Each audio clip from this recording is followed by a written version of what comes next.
Hello, and welcome to your revision lesson on system architecture.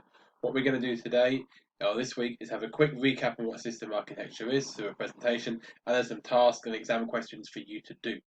The first thing I want you to do, though, is to make sure that you've got the right part on Google Classroom. So if you go onto your Google Classroom for me, and click on the Year 10 System Architecture Recap lesson. It should look something like this. You should have a PowerPoint here, which is what we are going to be looking at in a minute, and there should be 3 different documents that you're going to be working on today. Right? There are some exam questions, there's some tasks, and there is an extension task for you to do as well to hit the higher levels. So if you could pause the video for me and make sure you're logged on to Google Classroom, you've gone to the Year 10 System Architecture Recap, and it looks like this. So you should now have the system architecture work in front of you. I want to talk you through the PowerPoint, the presentation about system architecture, first of all, and teach you and go over some of the stuff that we did at the beginning of the year. So system architecture is all about the CPU. Right. So first of all, what is a CPU? Well, the CPU is the brain of the computer. Right. It is where the fetch, decode, execute cycle is carried out. And we're going to look at that in a little bit more detail. And it processes all of the instructions, all of the data that the CPU, that the computer needs to know and needs to have.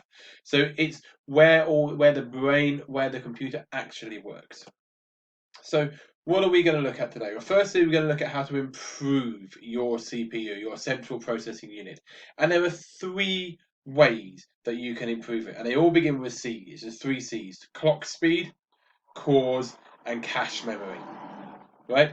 So if you can't think of anything else, always try and remember the 3 C's for how to improve the CPU: clock speed, cores, and cache. And I'll talk about each one briefly now. So clock speed is the time it takes for a computer, the CPU, to process an instruction. And the higher the clock speed and the more instructions the computer can do in a second. So if you have a 1 gigahertz processor, that can do 1 billion instructions, 1 billion fetch, decode, execute cycles every single second. If you improve it to 2 gigahertz, then it will be 2 billion a second, and so on and so on. So the higher the clock speed, the quicker your CPU can process the instructions. The second way to improve a CPU is to have more cores. Now, the core of the CPU is the part that actually carries out the instruction. It has all the registers in and so on. Right? And at any one point, one core can only be doing one thing, one instruction. If you have 2 cores, obviously 2 instructions can be doing at once. If you have 4 cores, you can be doing 4 at once. So by increasing the number of cores in the CPU, you can almost double the speed of the processor. So a dual core 1 gigahertz processor would have 2 cores both working at 1 gigahertz, so it should be able to do 2 billion processors per second, or just about. There are a few other things there, but for GCSE level, it just about doubles the amount it can do. There is also some cache memory in every CPU. Right now, cache memory is the quickest form of memory that exists for the computers. Right, and what this does, it allows the CPU to run quicker because it means that not every single instruction has to be fetched from the main memory from the RAM, which is a little bit further away and slightly slower. So it enables the CPU to get the instructions quicker, to get the data quicker. Now, cache memory is normally really quite small: 2 kilobytes, 4 kilobytes, 8 kilobyte size. Obviously, the more cache memory you have in your processor, the quicker the processor is going to be. However, it is expensive, and it's an expensive way of doing it. But there are 3 ways that you can make your CPU quicker, or you can improve the CPU. The 3 C's: clock speed, cores, and cache memory. Now, as I've said, the CPU carries out the fetch, decode, execute cycle. Right?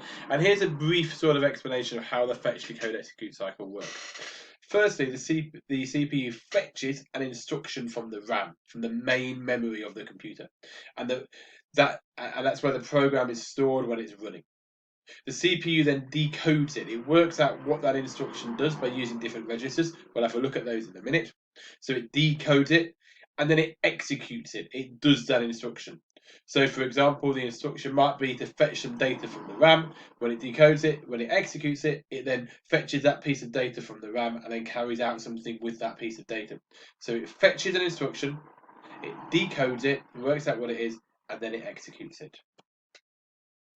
Inside the CPU, here's a sort of diagram of what might be in the CPU. You have different registers, and all these work with the fetch, decode, execute cycle. The key one is the control unit.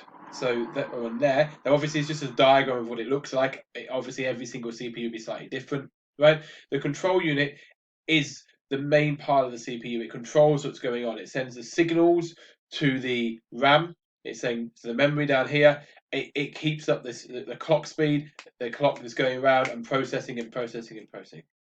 The arithmetic logic unit, or the ALU, is where the maths is carried out, where it adds up numbers together, takes away, compares numbers together, which makes the program run. You then have the registers. The registers are really small places where bits of data can be stored. Right? So the ones that you need to worry about are the program counter, the PC, and that is what instruction number is going to be fetched next from the RAM. And it usually increases one each time. So instruction number 1, 2, 3, 4, 5, 6, and so on. The memory address register is what is again is where that data is coming from in the RAM. What address in the RAM, and in the memory in the RAM memory that you will have thousands or millions of places where data is stored. So that the MAR stores the address of the data being fetched. The memory data register, the MDR, stores the actual data you fetched from the RAM. So when you're fetching an instruction, you fetch it. When you're decoding it, it works out, is it an address? And if it is, it goes into the memory address register, or is it a piece of data? If it's a piece of data, it'll go into the memory data register.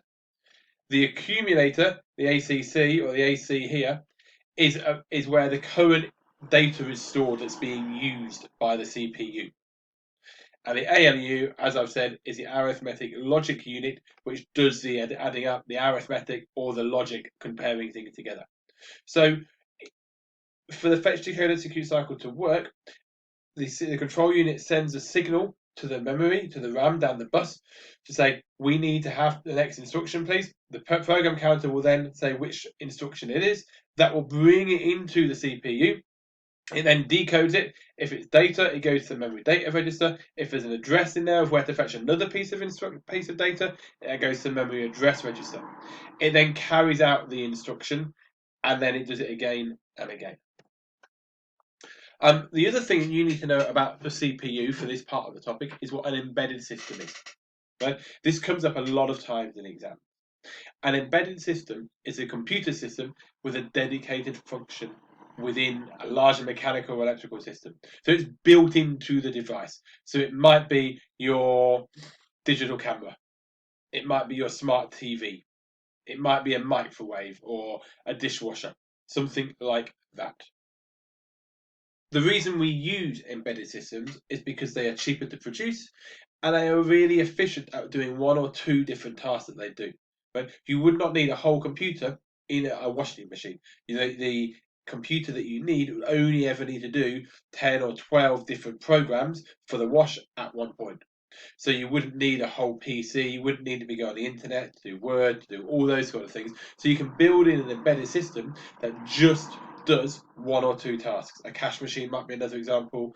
Your GPS might be another example. What isn't an example? Mobile phones. Mobile phones are not embedded systems. Mobile phones can do hundreds of different tasks. Therefore, they are computers, the same as laptops, the same as tablets. So, what I would like you to do for work are a couple of tasks. The first task is there is a revision sheet on Google Classroom.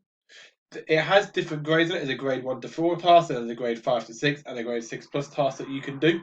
So can you complete those different levels? I wouldn't everyone have to go at doing the grades 1 to 4 task first. Obviously, you can use bite size, you can use this video, you can use a presentation to help you do it. If you get that done, there is an extension task to do called the FDE, the Fetch Decode Execute extension task, which uses a little man computer. You might want to have a look at that. So that shows that's probably for people going for grade 6, grade 7.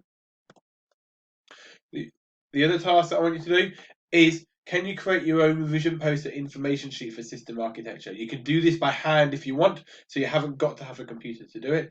And it needs to include information about what the CPU is, the different ways to improve a CPU, so the 3 C's, clock speed, cores, and cache, what the fetch, decode, execute cycle is, the different registers and buses, and embedded systems. And this can be used then for when you do your revision for your mock exams and your year 11 exams next year. So hopefully by doing this, we're getting some of that revision done as well. And the third task, are there some exam questions on Google Classroom for you to have a go? I've put the mark scheme with it, so you can have a go at the questions, you can print them off, try and complete them, and then have a look at the mark scheme. If when you mark them yourself, you can let me know what mark you got just by putting it in the private comments. So, on Google Classroom, it should look something like this for you. This presentation is here, so you can look at the presentation. You've got the different documents there, so you've got the system architecture revision one, you've got the extension task, and you've got the exam questions, right? So what I want you to have a go at doing is completing those 3 tasks for me. Any comments, just put the private comments down here. That'll be absolutely fine, and I will respond to you when you do it. This is probably 3-4 hours worth of work for you. Thank you very much.